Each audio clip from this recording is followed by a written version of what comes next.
सती सावित्री। मद्र देश में एक धर्मात्मा राजा राज्य करते थे। वे बड़े धर्मात्मा, ब्राह्मण भक्त, सत्यवादी और जितेंद्रिय थे। उनका नाम था अश्वपति। नगर और देश की प्रजा उन पर बहुत प्रेम रखती थी। वे सदा सब प्राणियों के हित साधन में लगे रहते थे। राजा के यहाँ सब प्रकार का सुख था, किंतु उनके कोई संतान नहीं थी। इसलिए उन्होंने संतान प्राप्ति के उद्देश्य से कठोर तपस्या आरंभ कर दी। कठोर नियमों का पालन करते हुए उन्होंने 18 वर्षों तक सावित्री देवी की आराधना की। 18वां वर्ष पूर्ण होने पर देवी ने राजा को प्रत्यक्ष दर्शन दिया और तुम्हें शीघ्र ही एक तेजस्विनी कन्या प्राप्त होगी। ये वर देकर सावित्री अंतर्ध्यान हो गई। राजा अपने नगर में लौटकर धर्मपूर्वक प्रजा का पालन करने लगे। तदंतर समय आने पर राजा की बड़ी महारानी ने, जो मालव नरेश की कन्या थी, गर्भ धारण किया। यथा समय रानी के गर्भ से कमल के समान नेत्रों वाली एक कन्या प्रकट हुई। राजा ने प्रसन्न होकर उस कन्या के जात कर्म आदि संस्कार किए। उस कन्या के लिए सावित्री मंत्र द्वारा हवन किया गया था और सावित्री ने ही प्रसन्न होकर उसे दिया था। इसलिए ब्राह्मणों तथा कन्या के पिता ने भी उसका नाम सावित्री रखा। राजकन्या मूर्तिमती लक्ष्मी के समान दिनों दिन बढ़ने लगी। धीरे धीरे उसने युवा अवस्था में प्रवेश किया। राजा की वह सुंदरी कन्या सोने की प्रतिमा के समान तेज से उद्भासित हो रही थी। जो ही उसके सामने जाता वही दिव्य तेज से प्रतिहत हो जाता था। उसे देखकर सब यही कहते, यह मानवी नहीं, कोई देव कन्या है। इसलिए कोई भी राजा या राजकुमार उसका वरण न कर सका।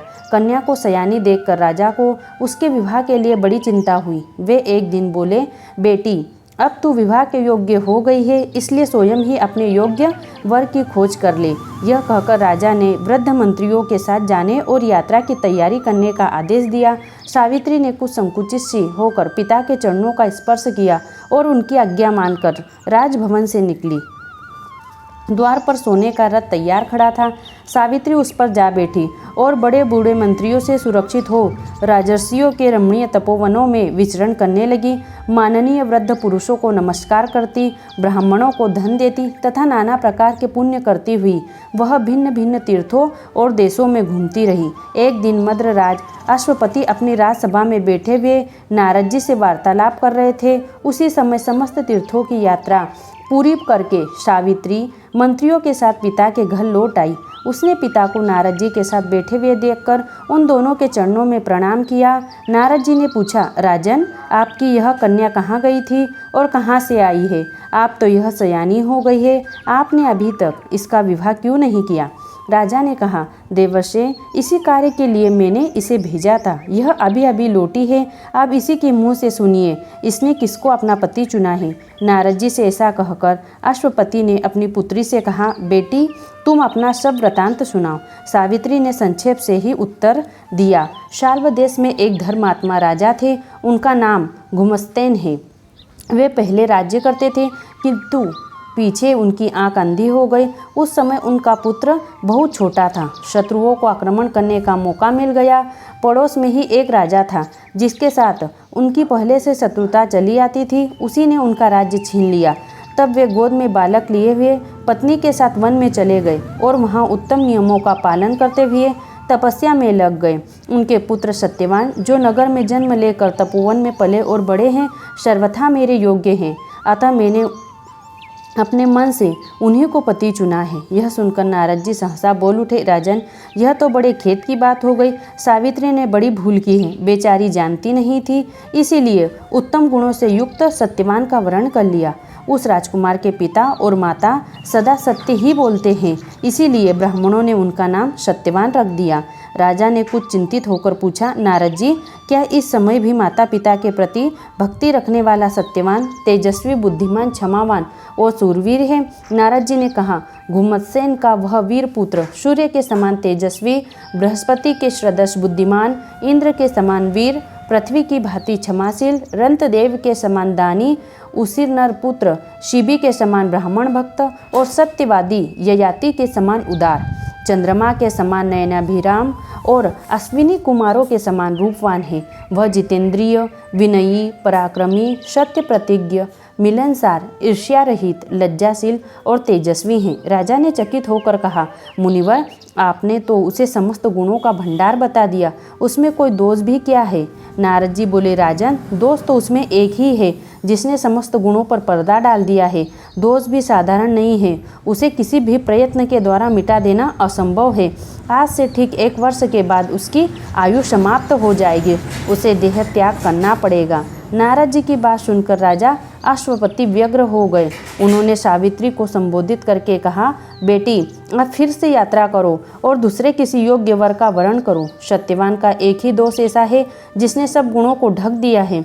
उसकी आयु थोड़ी है, वह 1 ही वर्ष में शरीर त्याग देगा। सावित्री सती थी, उसका धार्मिक भाव जीवन और मृत्यु की सीमा से ऊंचे उठ चुका था। उसने दृढ़ता के साथ उत्तर दिया, पिताजी, धन का बंटवारा करते समय जो चिट्ठी आदि डाली जाती है वह कार्य एक ही बार होता है। कन्या एक ही बार किसी को दी जाती है तथा मैं दूंगा, यह प्रतिज्ञा एक ही बार की जाती है। ये 3 बातें एक एक बार ही हुआ करती है। सत्यवान दीर्घायु हो अथवा अल्पायु, गुणवान हो अथवा निर्गुण, मैंने एक बार उन्हें अपना पति स्वीकार कर लिया है। अब दूसरे पुरुष को मैं नहीं वर सकती। पहले मन से निश्चय करके फिर वाणी से प्रकट किया जाता है, और जो वाणी से प्रकट किया जाता है उसी को क्रिया द्वारा पूर्ण किया जाता है।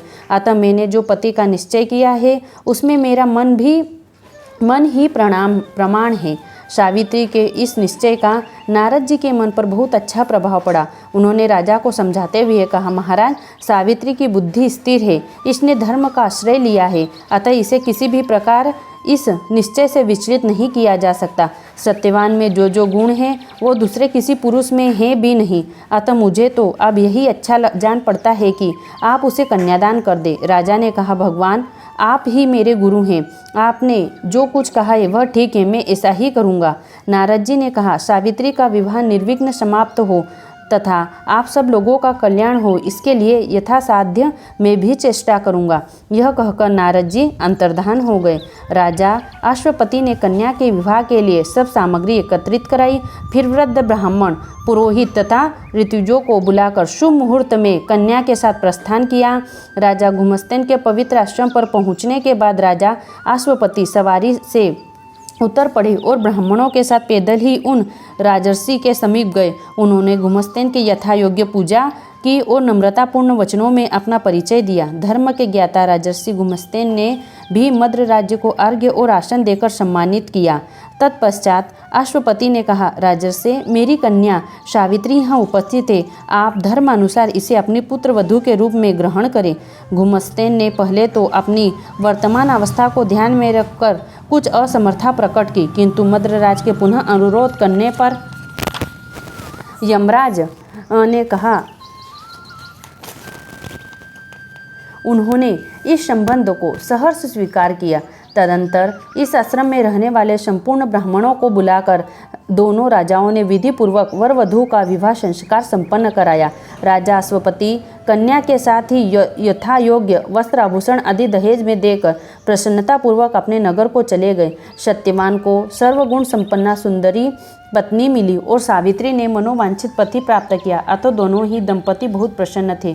पिता के चले जाने पर सावित्री ने सब आभूषण उतारकर रख दिए और गेरुआ वस्त्र तथा वल्कल धारण कर लिया। उसने सेवा भाव, सद्गुण, विनय, संयम तथा सबके मन के अनुसार कार्य करने आदि के द्वारा सबको प्रसन्न कर लिया। वह सास को नहलाती धुलाती, उनके पैर दबाती, बिछावन करती, ओढ़ने और पहनने के लिए वस्त्र आदि देती और उनकी संभाल करती। इससे सास को वह प्राणों से अधिक प्रिय हो गई। ससुर को देवता के समान मानकर उनकी पूजा करती और योग्य सेवा करती तथा मौन रहती। इससे ससुर भी उससे बहुत संतुष्ट रहते थे। इसी प्रकार वह पति से प्रिय वचन बोलती, बड़ी कुशलता के साथ उनकी सेवा का प्रत्येक कार्य करती, शांत भाव से रहती और एकांत में अपनी सेवाओं से उन्हें सुखी बनाती थी। इन सब गुणों से पतिदेव भी उसके ऊपर बहुत संतुष्ट रहते थे। इस प्रकार उस आश्रम में रहकर तपस्या करते हुए उन सब लोगों का कुछ समय बीता। सावित्री को नारद जी की बात भूलती नहीं थी। दिन रात उसी की चिंता में वह गली जा रही थी। दिन बीतते क्या देर लगती है, वह समय भी आ पहुंचा जिससे सत्यवान की मृत्यु निश्चित थी। सावित्री एक एक दिन गिनती रहती थी। जब उसने देखा आज के चौथे दिन पतिदेव की मृत्यु होने वाली है तो उसने 3 रात का निराहार व्रत धारण किया और रात दिन स्थिर होकर बैठी रही। जब सत्यवान के जीवन का एक ही दिन शेष रह गया तो उस दिन रात में सावित्री को बड़ा दुख हुआ। उसने बैठे ही बैठे सारी रात बिता दी। सवेरा होने पर यह सोचकर कि आज ही वह दिन है, उसने 2 घड़ी दिन आते आते अपना सारा प्रातः कृत्य समाप्त कर दिया। फिर प्रज्वलित अग्नि में हवन किया और आश्रम पर रहने वाले समस्त ब्राह्मणों, वृद्ध पुरुषों तथा सास ससुर के चरणों में क्रमशः प्रणाम करके वह हाथ जोड़कर खड़ी रही। उस तपोवन के सभी तपस्वियों ने सावित्री को सौभाग्यवती होने का आशीर्वाद दिया। सावित्री ने भगवान का चिंतन करते हुए ऐसा ही हो इस भावना के साथ उनका आशीर्वाद ग्रहण किया। इसके बाद नारद जी के कथा अनुसार वही काल और वही मुहूर्त समीप आ गया। यह सोचकर सावित्री के मन में बड़ा दुख होने लगा। इतने में ही सत्यवान कंधे पर कुल्हाड़ी रखकर वन से समिधा लाने के लिए तैयार हुआ। यह देख सावित्री ने कहा, नाथ आज आप अकेले ना जाएं, मैं भी आपके साथ चलूंगी। सत्यवान बोला, प्रिय, वन का रास्ता कठिन है, तुम वन में पहले कभी गई नहीं हो।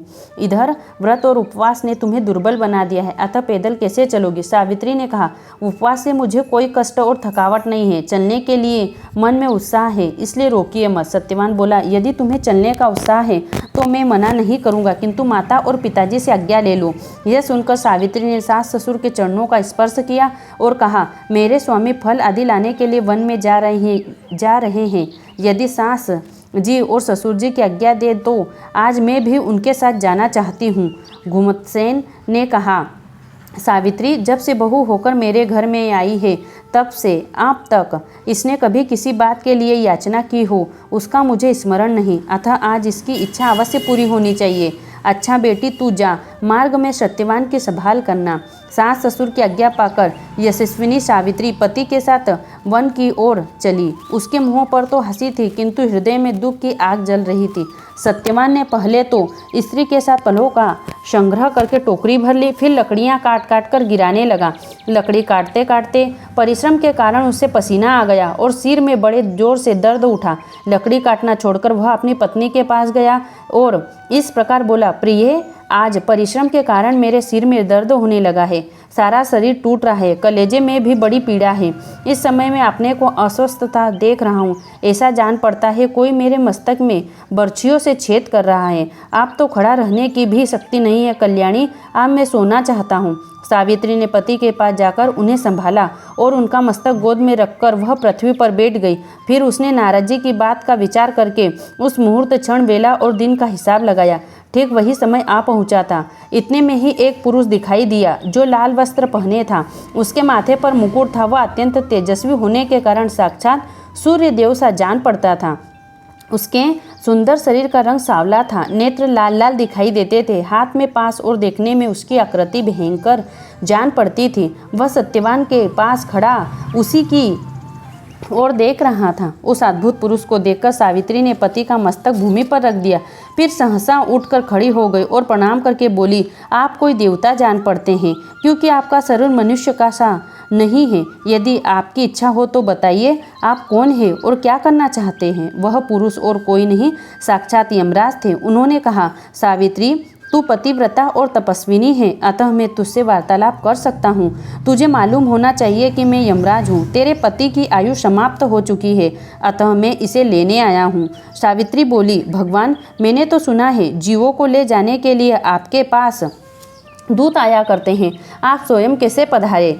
यमराज बोले, सत्यवान परम धर्मात्मा है, यह दूतों द्वारा ले जाने योग्य नहीं है, अतः मैं स्वयं आया हूँ। इतना कहकर यमराज ने सत्यवान के शरीर से अंगूठे के बराबर आकार वाला जीव निकाला। वह पास में बंधा था। उसे देखकर वे दक्षिण दिशा की ओर चल पड़े। यह देख सावित्री दुख से आतुर हो उठी और यमराज के पीछे पीछे चल दी। यमराज ने कहा, सावित्री, तू कहाँ? तू तो अब लौट जा और इसका दाह संस्कार कर। पति सेवा के ऋण से तू मुक्त हो चुकी है और पति के पीछे जहाँ तक आना चाहिए वहाँ तक आ चुकी है। सावित्री बोली, भगवान, जहाँ मेरे पतिदेव जाए वहाँ मुझे भी जाना चाहिए। आपकी दया से मेरी गति कहीं कुंठित नहीं हो सकती। नारी के लिए पति का अनुसरण ही सनातन धर्म है। यमराज ने कहा, सावित्री, तेरा धर्म अनुकूल युक्ति युक्त बात सुनकर मुझे बड़ी प्रसन्नता हुई, अतः सत्यवान के जीवन के अतिरिक्त कोई भी वर मुझसे मांग ले। सावित्री ने कहा, देव, मेरे स्वसूर के नेत्र की ज्योति नष्ट हो गई है, वह उनको पुनः प्राप्त हो जाए और वे बलवान तथा तेजस्वी हो जाए। यमराज ने कहा, यमस्तु, ऐसा ही होगा। अब तू लौट जा, नहीं तो थक जाएगी। सावित्री ने कहा, पति के समीप रहते हुए मुझे किसी प्रकार थकावट नहीं हो सकती। जहाँ मेरे प्राणनाथ रहेंगे वहीं मेरे लिए भी आश्रय मिलना चाहिए, अतः मैं तो इनके साथ ही चलूँगी।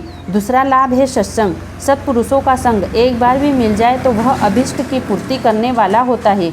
यदि उनसे प्रेम हो जाए तब तो कहना ही क्या है। संत समागम कभी निष्फल नहीं होता, अतः सदा सत्पुरुषों के साथ ही रहना चाहिए। यमराज बोले, सावित्री, तूने जो बात कही है वह सबके लिए हितकर तथा मुझे अत्यंत प्रिय है, अतः सत्यवान के जीवन को छोड़कर तू पुनः कोई दूसरा वर मांग।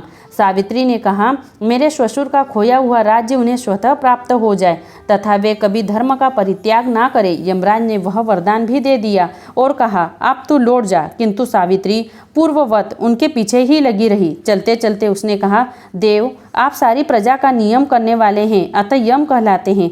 मैंने सुना है मन, वचन और क्रिया द्वारा किसी भी प्राणी के प्रति द्रोह न करके सब पर समान रूप दया करना और दान देना श्रेष्ठ पुरुषों का सनातन धर्म है। यो तो संसार के सभी लोग यथाशक्ति कोमलता का बर्ताव रखते हैं, किंतु जो श्रेष्ठ पुरुष हैं वे अपने पास आए हुए शत्रु पर भी दया ही करते हैं। यमराज बोले, कल्याणी, जैसे प्यासे को पानी मिलने से तृप्ति होती है, उसी प्रकार तेरी धर्म अनुकूल बातें सुनकर मुझे प्रसन्नता होती है। अतः सत्यवान के जीवन के सिवा कोई तीसरा वर और मांग ले। सावित्री ने कहा, मेरे पिता अश्वपति के कोई पुत्र नहीं है, उन्हें 100 औरस पुत्र देने की कृपा करें। यमराज ने इसके लिए भी हामी भर दी और कहा, सावित्री, तू बहुत दूर आ गई है, अब लौट जा। सावित्री ने कहा, मैं पति के समीप हूँ, अतः दूरी का मुझे अनुभव नहीं होता। पति से दूर रहना ही नारी के लिए दुख की बात है। आप मेरी 2-1 बातें और सुने। विवस्था सूर्यदेव के पुत्र होने से आपको व्यवस्थित कहते हैं। आप शत्रु मित्र आदि के भेद को भुलाकर सबका समान रूप से न्याय करते हैं। इसी से सब प्रजा धर्म का आचरण करती है और आप धर्मराज कहलाते हैं। अच्छे मनुष्यों का संतों पर जैसा विश्वास होता है वैसा अपने पर भी नहीं, अतएव वे संत पर अधिक अनुराग रखते हैं। विश्वास ही सौहार्द का कारण है तथा सौहार्द ही विश्वास का। सत्पुरुषों में सबके अधिक सौहार्द का भाव होता है, इसलिए उन पर सभी विश्वास करते हैं। यमराज बोले, सावित्री, तूने जो बातें कही हैं वैसी मैंने और किसी के मुँह से नहीं सुनी है, अतः मेरी प्रसन्नता और भी बढ़ गई है। आप तो सत्यवान के सिवा कोई चौथा वर भी मांग ले। सावित्री ने कहा, भगवान, मुझे भी कुल की वृद्धि करने वाले 100 वर्ष पुत्र प्राप्त हों, वे सभी बलवान और पराक्रमी हों। यमराज बोले, तेरी यह अभिलाषा भी पूर्ण होगी। अच्छा, अब तू बहुत दूर चली आई है, जा, तू लौट जा। सावित्री ने कहा, आपने धार्मिक चर्चा बंद नहीं की। वह कहती गई, सत्पुरुषों का मन सदा धर्म में ही लगा रहता है। सत्पुरुषों के साथ जो समागम होता है वह कभी व्यर्थ नहीं जाता। संतों से कभी किसी को भय नहीं होता। सत्पुरुष सत्य के बल से सूर्य को भी अपने समीप बुला लेते हैं। वे ही अपने प्रभाव से पृथ्वी को धारण करते हैं। भूत और भविष्य के आधार भी वे ही हैं। उनके बीच में रहकर श्रेष्ठ पुरुषों को कभी खेद नहीं होता। दूसरों की भलाई सनातन सदाचार है। ऐसा मानकर सत्पुरुष प्रत्युपकार की आशा न करते हुए सदा परोपकार में ही लगे रहते हैं। सावित्री की बातें सुनकर यमराज दया से द्रवित हो उठे और बोले, पतिव्रते, तेरी ये धर्म अनुकूल बातें गंभीर अर्थ से युक्त तथा मेरे मन को लुभाने वाली है। तू जो ऐसी बातें सुनाती है त्यों तेरे प्रति अधिक श्रद्धा बढ़ती जाती है, अतः तू मुझसे कोई अनुपम वर मांग। सावित्री ने कहा, भगवान, आप सत्यवान के जीवन का ही वरदान दीजिए, इससे आपकी ही सत्य और धर्म की रक्षा होगी। आप मुझे 100 पुत्र होने का वर दे चुके हैं, उसकी सिद्धि पति के बिना कैसे हो सकती है? पति के बिना तो मैं सुख, स्वर्ग, लक्ष्मी तथा जीवन की भी इच्छा नहीं रखती। धर्मराज वचनबद्ध हो चुके थे। उन्होंने सत्यवान को मृत्युपाश से मुक्त कर दिया और 400 वर्ष नवीन आयु प्रदान की। इस प्रकार सती सावित्री ने अपने पतिव्रत्य प्रजा से पति को मृत्यु के मुख से लौटाया तथा वह पतिकुल और पितृकुल दोनों की अभिवृद्धि में सहायक हुई। यह सती धर्म की अमोघ शक्ति है।